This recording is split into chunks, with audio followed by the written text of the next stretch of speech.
The night I realized my life wasn't mine anymore, I didn't scream, I didn't cry. I just sat on my kitchen floor with my back against the cabinet and listened to my own front door lock from miles away. I used to think betrayal looked like lipstick on a collar or some dramatic confession in a parking lot, but mine came in the most boring way possible. A calendar invite, a name I didn't recognize, and a lie that had been rehearsed so many times it sounded like truth. My name is Tessa, and this is how I found out the person I trusted most had been quietly replacing me, one helpful favor at a time. I met Ryan at a volunteer event in Minneapolis, back when I still believed in meet-cutes. We were stuffing hygiene kits for a shelter downtown. I was 29 then, working as a respiratory therapist at Hennepin County Medical Center. Ryan was 32, an operations manager for a logistics company, the kind of guy who always had his sleeves rolled up and a plan for everything. He offered me his last pair of nitrile gloves like it was a grand romantic gesture. I laughed because they were too big and made my hands look like cartoon paws. He told me he liked my laugh. I told him. Sounded like he'd said that to a lot of women. He held my gaze and said, "Not like that. Like you're not trying to impress anyone." That should have been my first clue. Ryan was always listening for what people needed to hear. Still, it worked. We dated for 3 years, and for 3 years, Ryan was steady. He'd bring me coffee on my early shifts and leave little sticky notes on the lid. "Breathe, you've got this. Text me when you're done saving the world." He didn't mind my weird schedule. He didn't mind that my job sometimes made me quiet for a day or two. He became my soft place, and I became his person. When he proposed, it wasn't flashy. He took me to many Halla Falls after my shift, when the sun was starting to dip behind the trees. There were no photographers hiding in bushes, just Ryan, a ring, and that look on his face like he'd already decided we were forever. He said, "I don't want a perfect life. I want our life." I said yes so fast I scared a family of ducks. We bought a small townhouse in St. Paul a few months later. It wasn't glamorous, but it had a little patio, a fireplace, and enough space to imagine a future. We started talking about kids in that cautious way people do when they're scared to jinx something. Ryan liked to say, "One step at a time." He said it with this calm confidence that made me feel safe. And I did. I trusted him completely. I trusted him the way you trust a seatbelt, like it's just there, always. That kind of trust makes you lazy. It makes you stop checking the locks. Then the red flag showed up. Small ones at first, the kind you can explain away if you want to. Ryan started getting busier at work. It wasn't just overtime. It was sudden meetings that popped up after dinner, conference calls that couldn't wait, last-minute site visits on weekends. And every time he'd give me a perfectly reasonable explanation. "Supply chain's a mess right now. We're short-staffed. It'll calm down after the quarter closes." I believed him, mostly because I wanted to. Then there was his phone. Ryan wasn't glued to it before. He'd leave it on the counter while he showered. He'd toss it on the couch and forget where it was. But now, it was always face down, always in his pocket, always on him like a second skin. If it buzzed, he'd glance at it quickly and say, "Just work." And then he'd smile. At nothing. A private little smile. The first time I noticed that smile, my stomach tightened, but I told myself I was being paranoid. I work in a hospital. I see worst-case scenarios for a living. I told myself my brain was just trained to look for disasters. So I tried to be better. I tried to be the chill fiancé. I planned the wedding stuff. I picked colors. I looked at venues. I sent Ryan Pinterest boards he barely opened. And when he came home late, I asked about his day instead of asking where he'd been. Because I didn't want to be that woman, the suspicious one, the nag, the one who ruins her own happiness by demanding proof. Then came Maya. Maya wasn't a secret name on his phone. Maya was real. She existed in our conversations like an extra chair at the table. Ryan mentioned her the first time when we were making dinner. He said, "Maya from finance saved my butt today." I glanced up. "Oh yeah? How?" She caught an error before it went to the client. Total disaster avoided. "Sounds like she's good at her job." "She is," he said, and there was that little smile again. I remember because I dropped a spoon into the sink too hard, and it clanged like a warning. After that, Maya was everywhere. Thinks we should shift vendors. Maya said that restaurant downtown is overrated. Maya had the funniest story today. At first, I thought it was nice. I thought Ryan had a work friend. Then one night, we were watching a show on the couch, and Ryan's phone lit up. A message preview flashed across the screen. "Tell me you made it home. I'm still thinking about you." It disappeared fast because Ryan snatched the phone like it was hot. My heart stumbled. I tried to keep my voice steady. "Everything okay?" Ryan didn't even blink. "Yeah, work stuff." I stared at him. He stared back.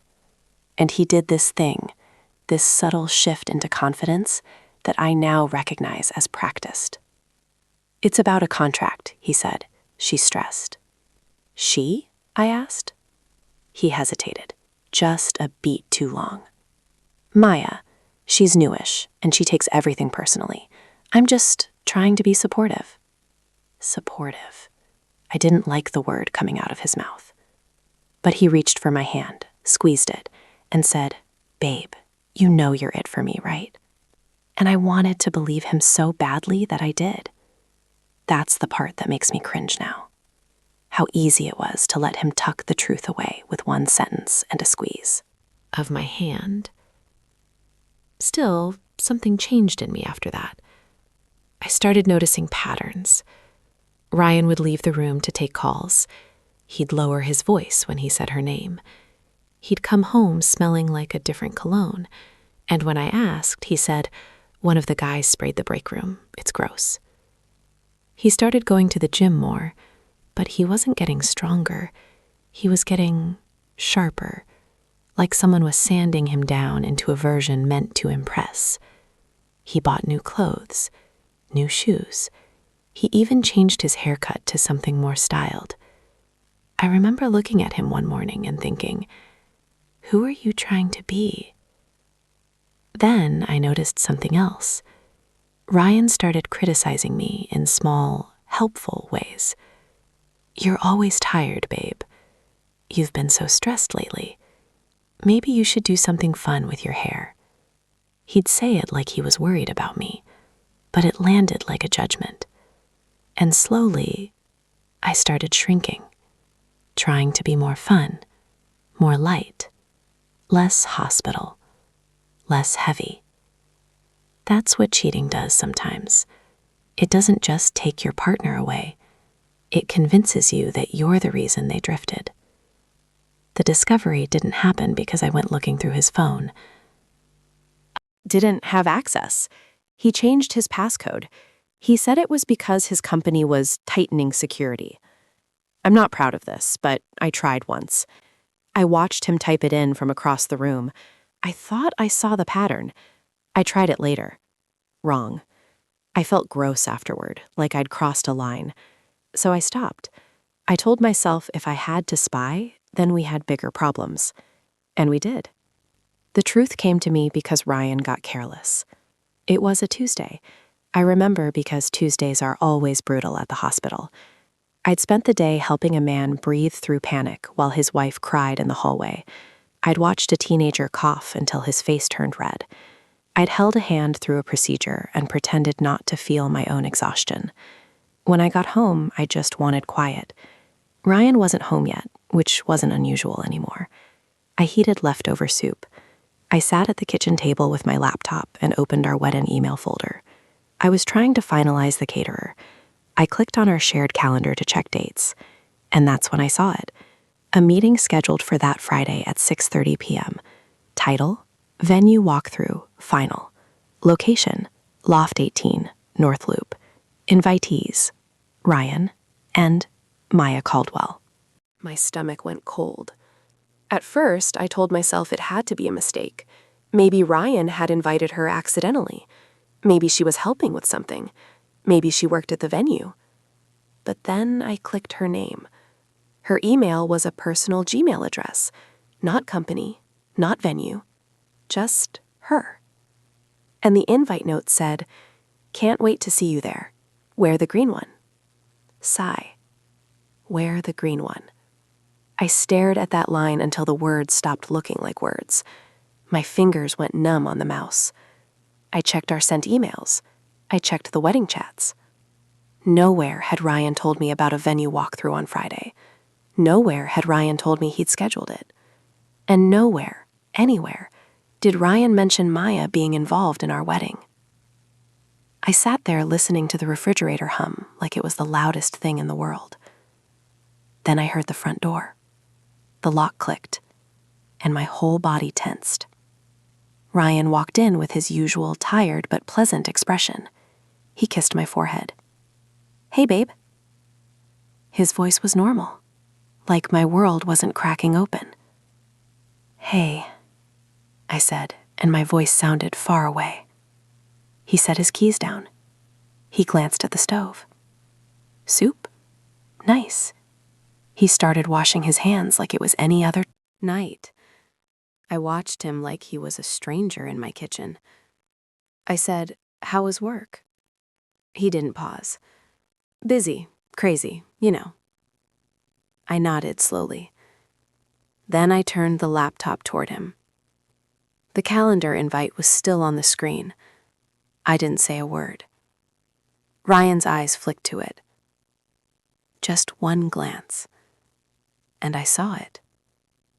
The moment his brain calculated the situation. He didn't look confused. He didn't look surprised. He looked caught. Only for a second. Then his face smoothed out.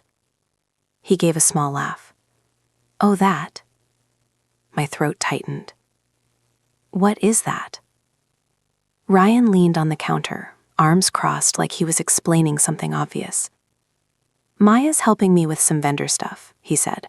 "She's just organized, she offered." I blinked.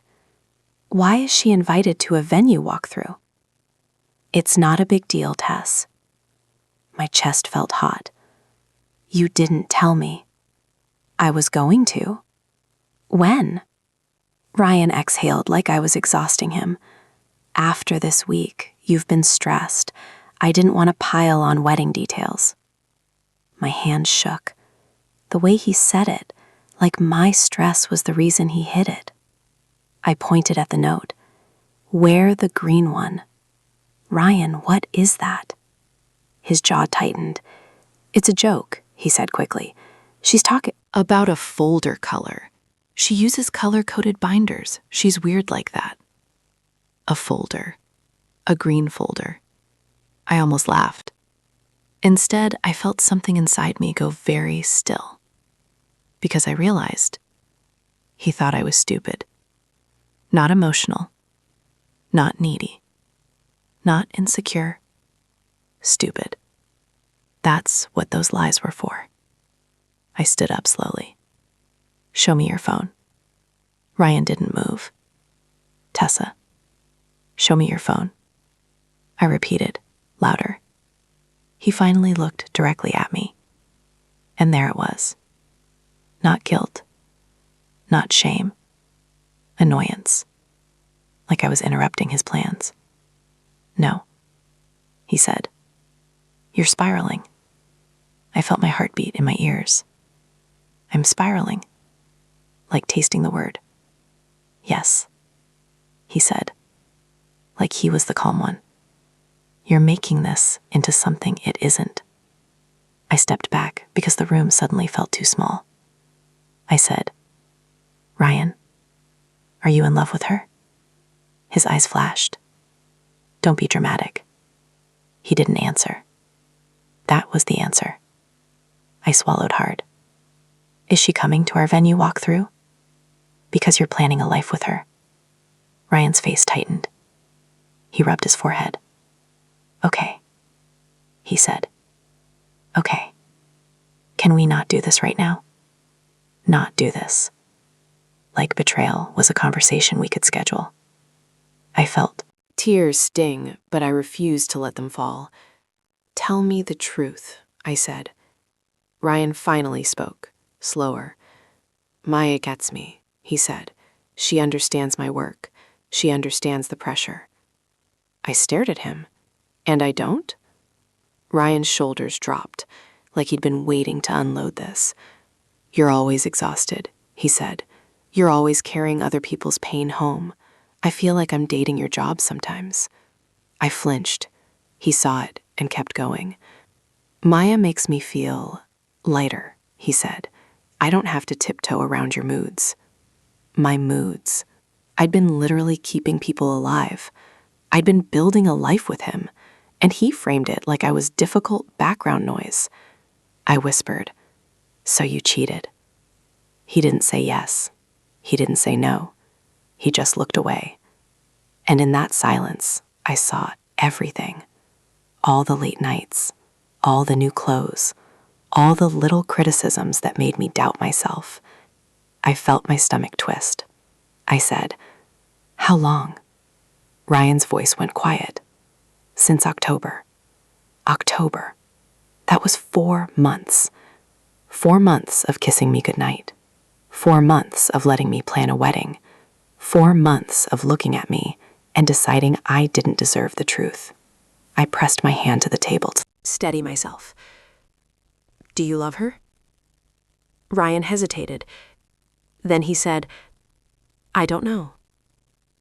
That I don't know hurt more than a yes, because it meant I was being weighed, compared, like an option. I stared at him and realized something else. He wasn't scared to lose me. He was scared to lose control of the story. I said, cancel the wedding. Ryan's head snapped up. What? I repeated it, clearer. Cancel the wedding. His expression changed. Now he looked alarmed. Tessa, come on, he said. We can work through this. Work through this, as if it was a budget issue, a miscommunication, not a betrayal. I shook my head slowly. No, I said. You've been building a second life behind my back. You don't get to keep me as your safe plan while you figure out your feelings. Ryan stepped closer. He reached for me. I backed up. Don't. His hand froze in the air. His voice softened, like he was switching tactics. You're my home, he said. You're my real life. And I almost believed him. That was the scary part. But then I remembered the calendar invite, the smile at his phone, the wear the green one, and I realized, if I stayed, I'd spend my whole marriage competing with someone who didn't have to carry his real life, someone who only got the fun version of him. I said, pack a bag. Ryan stared at me. You're kicking me out? Yes, I said, tonight. He laughed once, sharp and disbelieving. This is insane.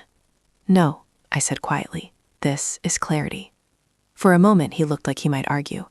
Then his phone buzzed. He glanced at it. And that was it. That tiny reflex, that automatic pull toward her. He caught himself and looked up fast, like he didn't mean to. But it was too late. I saw where his loyalty lived. I said, go. Ryan's jaw clenched. He walked upstairs. I heard drawers opening, closet hangers sliding, the sound of someone removing themselves from my life. I didn't follow him. I didn't beg. I just stood in the kitchen and tried to remember how to breathe. When he came back down with a duffel bag, he looked at me like I was a problem to solve.